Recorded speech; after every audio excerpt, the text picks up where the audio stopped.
দেশ সঠিক পথে আছে বলে মন্তব্য করেছেন এলজিআরডি মন্ত্রী ডক্টর আব্দুল মঈন খান। বলেন, প্রধানমন্ত্রী তারেক রহমানের নেতৃত্বের কারণেই এটি সম্ভব হচ্ছে।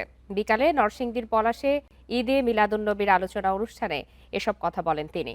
মন্ত্রী বলেন, সরকারের জন্য ৬ মাস লম্বা সময় নয়, তবুও বিএনপির নির্বাচনী বিভিন্ন ওয়াদা একটি একটি করে পূরণ করছেন প্রধানমন্ত্রী।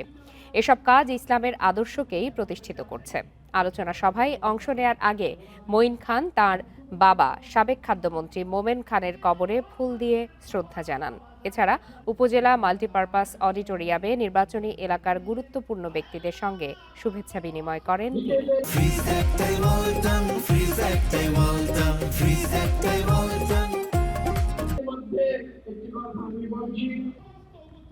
বিগত ১৭ বছর জনগণের কল্যাণে যা করা হয়নি, আমরা আজকে মাত্র ৬ মাসের ব্যবধানে তার চেয়ে অনেক বেশি কাজ করতে পেরেছি।